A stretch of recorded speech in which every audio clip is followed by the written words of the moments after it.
Hey guys, it's Steph from Hot and Moving. So the Bradley Beal, I guess, odd buyout sweepstakes for a team that's going to want him is a very interesting market for Bradley Beal.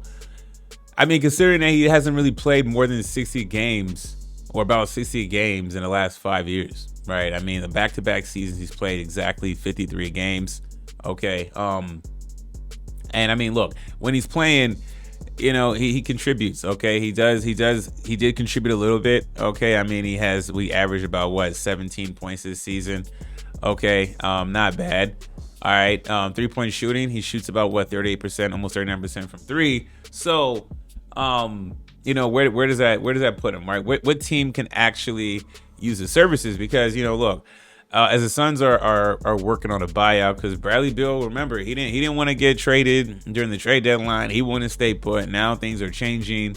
Okay, now that Kevin Durant has left, officially been traded, maybe that's woken him up to be like, okay, I'm opening up to a buyout and move on, right? Okay, so look, they're saying that some of the teams he wants is the Clippers, Warriors, Lakers, Bucks, per sources, right? Okay, so for the Clippers, they got rid of Norman Powell. Would he be a good fit along James Harden, Dunn, Kawhi Leonard, maybe Zubac? Okay, I don't know. I don't know if that's really a big bonus, right? The Warriors to me probably make the most sense, just because you kind of have another wing kind of guard, even though I feel his defense is lacking, and obviously his health, you're not really relying on him. But if you can get anything out of him, get like Buddy Hill type, performances out of him here and there, okay, that's a win, right? I mean, anybody expecting Bradley Beal to be a big contributor, especially in a starting role, I don't see him starting on any of these teams, honestly. I mean, yeah, he'd be start, but he may start for these teams, but I don't view him being an actual starter, right? I'm just happy as a Suns fan that this Bradley Beal saga is coming to an end.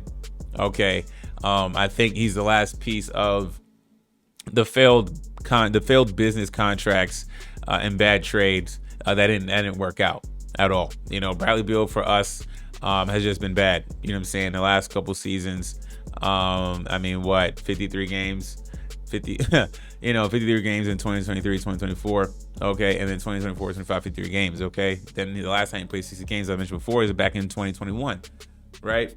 So, I'm glad. Good riddance. He's always been injured. He's always complaining with Coach Bud and not wanting to be kind of like a Drew Holiday. I thought that was odd coming from Coach Bud, but I get what Coach Bud was saying. But the reports of Bradley Beal snapping on Coach and getting mad about that was crazy, right? So you gotta factor that in. These teams gotta factor that in. That, look, is he gonna buy in? Is he going to take whatever role, right? Is he going to come in with a good attitude and be all hands on deck? That remains to be seen.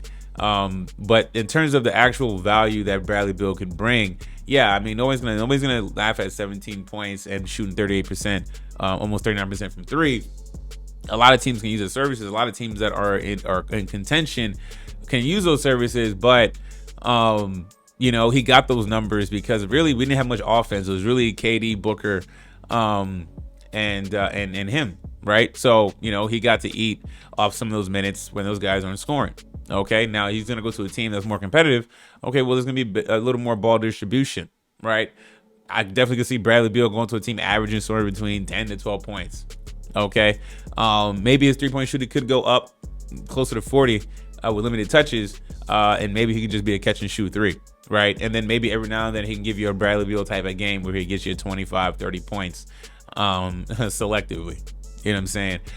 Very interesting market for Bradley Beal at this point. I feel like Bradley Beal, this free agent, the offseason this summer, nothing really explosive and trade wise, right? I mean, obviously the biggest one was Kevin Durant, and then you had the buyouts. You had the buyout from Damian Lillard, and then you had the Miles Turner thing, right? Going over as a free agent, going over to the Milwaukee Bucks. That was the biggest splash, right? So next in line, is it going to be Bradley Beal? Is Bradley Beal the next sweepstakes guy that people are going to be looking for, thinking that he's going to be the guy to help them or contribute to get over the hump? I don't know. I don't know at this point, right? And mainly because of also his injury history. right? I mean, he's yet to really play more than 60 games, get to 60 games, play more than 60 games, and show that he can be a reliable asset. And obviously, your best ability is your availability, especially for a player at his age. Going to the season, I think he's like 32 now or something like that, right? So he is obviously on the back nine of his career. And the teams that he mentioned, I mean, look, the Lakers, I don't see him working on the Lakers. I don't really see him working on the Bucks either, man. I think the only team that I see that can really make room for him is and most likely coming off the bench is the Golden State Warriors, in my opinion. You know what I'm saying? Would they start him? Probably. Should they start him? Probably not. How does this game fit in with all these teams? You know what I'm saying? Is he good moving out the ball? Right? A lot of times he had the ball in his hands. Him and Booker didn't work. Right? The last couple seasons, can he adjust? You know what I'm saying? There's a lot of questions about Bradley Beal in his game and currently where he's at. And will he actually be a net positive or a net minus, considering his health history? A lot to consider, man, but it seemed like he is the last domino to fall in his NBA free agency. Thanks for watching. Leave me your thoughts. I'm out.